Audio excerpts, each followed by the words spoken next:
Assalamualaikum warahmatullahi wabarakatuh. Perkenalkan kami dari kelompok 2, mata kuliah Psikolinguistik kelas 6B. Kelompok 2 berisikan Dita Erika Sintiawati, Karina Febiola, Firda Nurul Fahirah, dan saya sendiri Iyasa Fajri Nurbani. Kelompok kami akan membahas mengenai bahasa dan asal-usul bahasa. Sebelum masuk ke dalam bahasa secara lebih jauh, ada baiknya kita mengerti apa itu bahasa. Bahasa secara umum adalah suatu sistem komunikasi antar manusia melalui alat ucap yang menggunakan lambang bunyi yang bersifat arbiter. Bahasa merupakan simbol karena rangkaian bunyi yang dihasilkan oleh alat ucap manusia harus diberikan makna tertentu. Simbol adalah tanda yang diberikan makna tertentu, yaitu mengacu kepada sesuatu yang dapat diserap panca indera.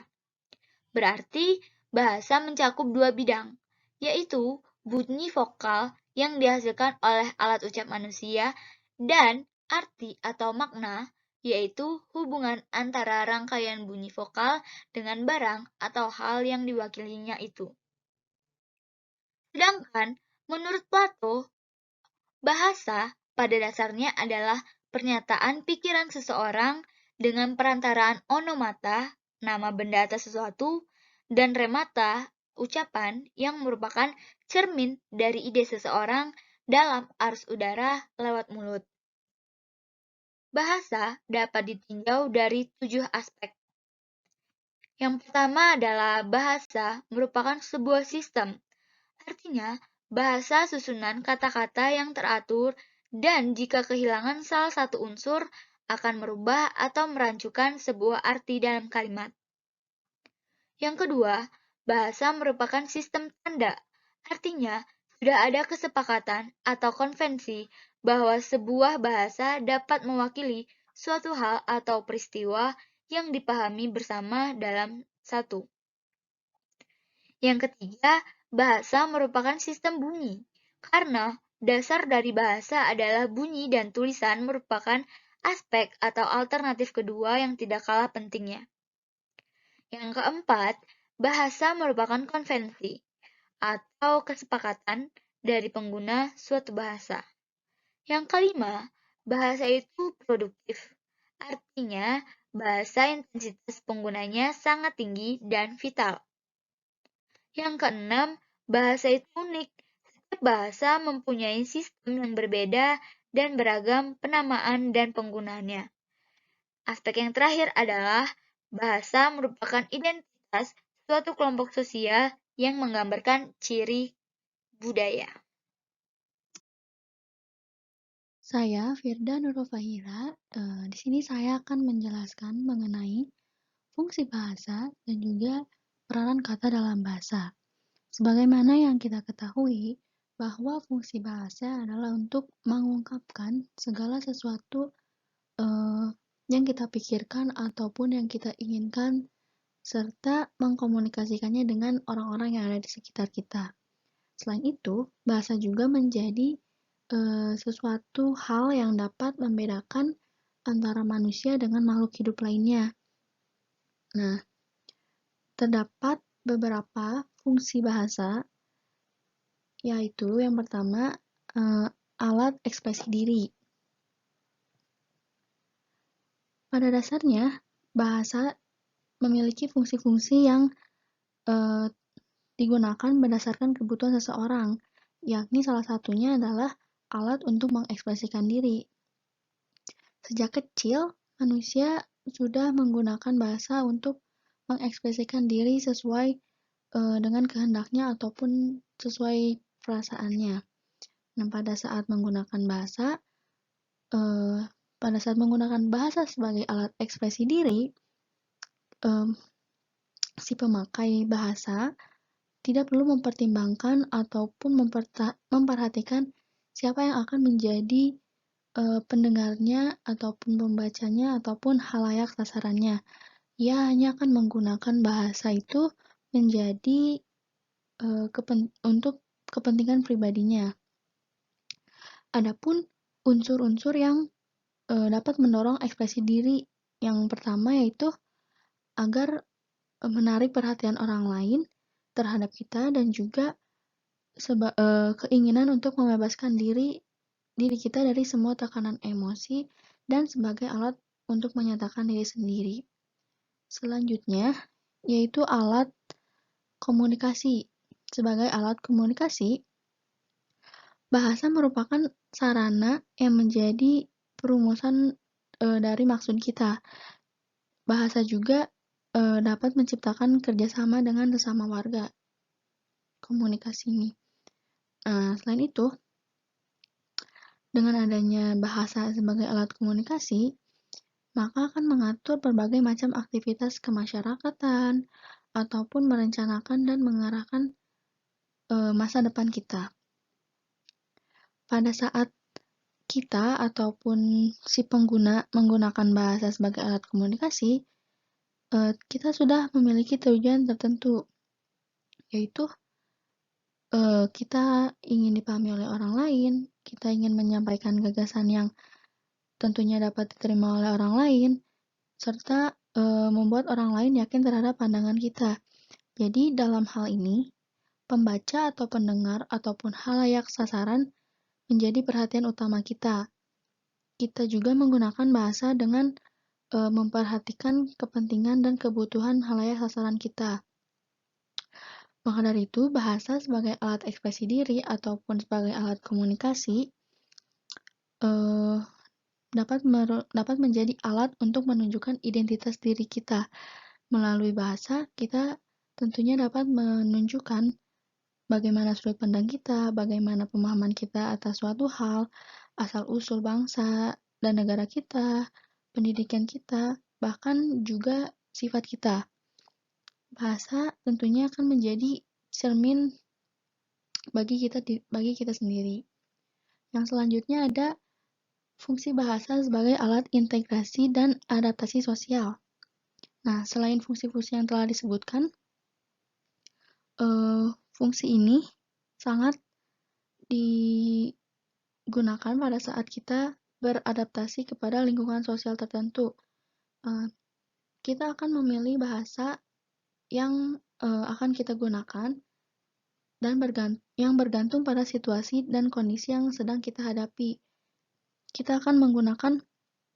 Tentunya kita akan menggunakan bahasa yang berbeda dan juga pada orang yang berbeda. Misalnya kita akan menggunakan bahasa yang non-standar di lingkungan teman-teman dan menggunakan bahasa standar pada orang tua atau orang yang kita hormati. Kita akan menggunakan bahasa yang lebih formal kepada orang yang lebih tua dan bahasa yang lebih informal pada teman-teman kita ataupun pada teman akrab kita. Dan yang terakhir, fungsi bahasa sebagai alat kontrol sosial. Nah, sebagai alat kontrol sosial, bahasa sangat efektif. Kontrol sosial ini dapat diterapkan pada diri kita sendiri ataupun kepada masyarakat. Fungsi bahasa sebagai alat kontrol sosial yang sangat mudah untuk kita terapkan adalah sebagai alat peredam rasa marah. Ataupun ada juga contoh lainnya seperti ceramah agama ataupun dakwah yang merupakan contoh penggunaan bahasa sebagai alat kontrol sosial. Yang selanjutnya yaitu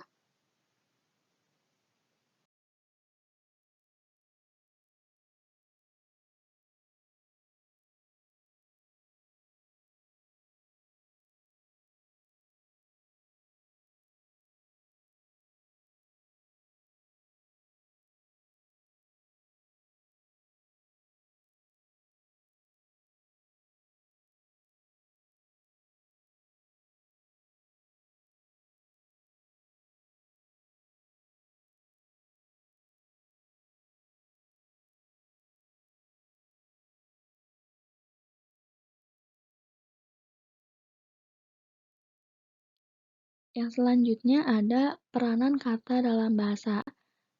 Proses ujaran atau ucapan sebenarnya mencakup dua aspek. Yang pertama ada aspek fisik. Aspek fisik sendiri merupakan bunyi-bunyi yang diucapkan. Nah, bunyi bunyi sendiri merupakan satuan fisik bagi ujaran yang berkesinambungan. Dapat dikatakan bahwa bunyi-bunyi itu tidak merupakan lambang-lambang yang betul-betul berdiri sendiri. Artinya, bunyi itu tidak mempunyai makna khusus yang berkaitan dengannya. Yang selanjutnya ada aspek mental, yaitu makna yang dimaksud. Kata menjadi salah satu unsur bagi ujaran yang berkesinambungan. Kata sendiri merupakan kata-kata yang terpisah merupakan satuan terkecil yang mempunyai makna. Sebenarnya saat kita berbicara dengan kata-kata yang terpisah itu, tetapi dari kata-kata tersebut akan membentuk suatu struktur tertentu yang mengungkapkan hubungan dan juga kaitan antar topik ataupun antar suatu hal tertentu. Dari kedua aspek tersebut, dari bunyi maupun dari kata, sudah jelas bahwa ya bunyi dan kata serta struktur sintaksis itu adalah satuan bagi ujaran yang berkesinambungan. Saya, Verina Febiola, akan menjelaskan pengaruh budaya dalam kosakata bahasa dan dialek bahasa. Yang pertama ada pengaruh budaya dalam kosakata bahasa. Bahasa-bahasa yang muncul di bumi ini tercipta dan berkembang dengan adanya dorongan dari budaya pada suatu daerah. Sesungguhnya, bahasa dan kebudayaan merupakan satu kesatuan yang tidak dapat dipisahkan. Keduanya melekat pada diri individu manusia sejak kecil hingga besar yang dibawa terus-menerus. Ketika kita diajarkan suatu bahasa oleh orang tua kita, otomatis kita juga mempelajari budaya dari bahasa tersebut. Seperti contoh, orang tua yang mengajarkan kita bahasa Sunda sebagai bahasa ibu, maka kita mempelajari budaya bahasa Sunda itu sendiri.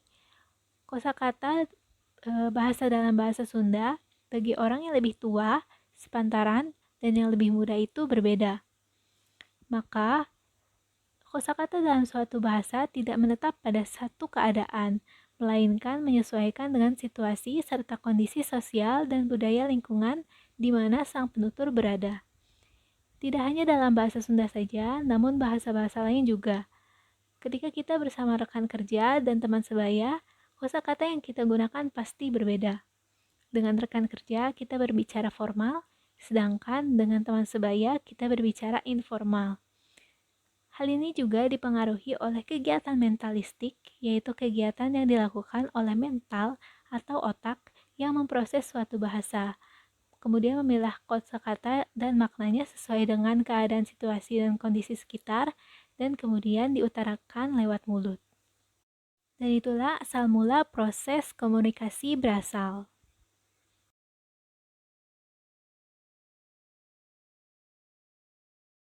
Selanjutnya ada dialek. Bahasa di setiap daerah memiliki dialeknya masing-masing, yang perbedaannya terdapat dalam segi bentuk dan gaya bahasa sesuai dengan situasi dan fungsi sosial. Dialek bukan berarti berbeda bahasa.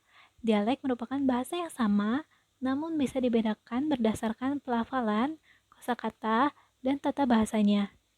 Terkadang terdapat beberapa kosakata dalam suatu dialek yang memiliki makna berbeda dan tidak diketahui artinya oleh dialek di daerah lain. Contohnya yaitu dalam bahasa Sunda yang memiliki berbagai macam dialek regional, seperti dialek Banten, dialek Bogor, Karawang, Subang, dialek Bandung, Garut, Tasikmalaya, dialek Majalengka, dialek Cirebon, Kuningan, dan dialek Ciamis. Dalam dialek Banten, bahasa Sundanya tidak bertingkat, sehingga kata hakan tidak terdengar kasar, atau malah biasa saja, diutarakan pada yang lebih tua, sepantaran, atau yang lebih muda. Berbeda dengan bahasa Sunda, dialek Bandung atau dialek Priangan yang bertingkat yaitu ada lemas, loma, dan kasar, yang digunakan sesuai dengan lawan bicaranya. Maka kata hakan termasuk kosakata yang kasar dalam dialek Bandung, meskipun maknanya sama-sama makan. Juga ada kata ngaruy yang dalam dialek Ciamis itu artinya hujan gerimis, sedangkan pada beberapa dialek lain berarti meneteskan air liur. Perbedaan ini seringkali membuat bingung para penutur yang memiliki dialek berbeda. Setiap dialek memiliki keistimewaan dengan ciri-ciri dari segi kualitas bunyi atau fonetik, karakteristik, dan pelafalan. Namun, ciri-ciri ini harus terbatas karena jika semakin bertambah, maka suatu dialek akan menyimpang dari dialek-dialek lainnya, sehingga akan sulit dimengerti oleh para penutur dari dialek lain, dan juga untuk mengurangi potensi terciptanya bahasa baru. Nama saya Dita Erika Sintiawati dari kelas 6B akan menjelaskan tentang asal-usul bahasa dan juga teori mengenai asal-usul bahasa. Bahasa merupakan sebuah ciri khas manusia yang dapat membedakan manusia dengan makhluk lainnya. Dengan bahasa, manusia menjadi makhluk yang dapat bermasyarakat karena bahasa sendiri merupakan alat untuk berkomunikasi yang dipakai oleh manusia untuk menyampaikan ide-idenya serta keinginan dari pembicara kepada lawan bicaranya. Bahasa sendiri sudah lahir sejak ribuan tahun yang lalu, sehingga bahasa berfungsi untuk menampung dan juga menghubungkan pengetahuan secara terus-menerus dan juga terus bertambah. Adapun teori yang bernama teori berkelanjutan sangat beriringan dengan asal-usul bahasa karena dilandaskan pada gagasan bahwa bahasa tidak dapat timbul begitu saja hingga berkembang sampai sekarang. Maka dari itu, bahasa lahir dan juga berkembang dari sistem pralinguistik. Sebelum bahasa ditemukan, manusia diperkirakan berkomunikasi menggunakan suara-suara yang telah dihasilkan oleh mulut ataupun gerakan tubuh. Lalu kemudian, otak manusia kemudian berevolusi dan juga berkembang sehingga dapat memahami hal-hal atau bahasa-bahasa yang lebih cenderung sulit. Manusia kemudian mulai menamai seperti benda, makanan, hingga sebuah situasi dan juga kondisi menjadi sebuah sebutan yang kemudian diucapkan dan diperkirakan meniru sumber suara benda tersebut, yang kemudian penamaan itu kemudian menjadi bahasa.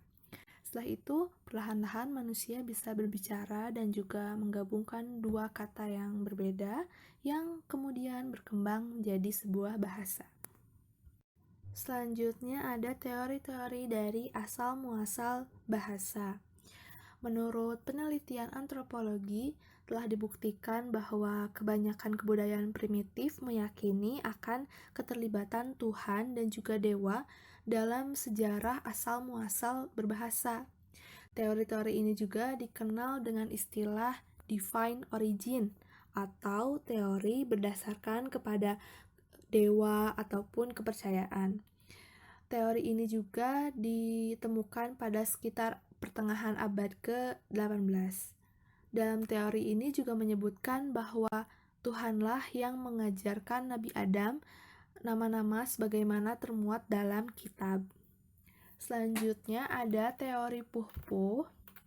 Teori ini ditemukan oleh Charles Darwin pada tahun 1871, yang mana dalam teorinya ini Charles Darwin mengungkapkan bahwa kualitas bahasa manusia dan juga suara yang dihasilkan oleh binatang-binatang itu berbeda hanya dalam hal tingkatannya saja. Lalu yang kedua ada teori dingdong.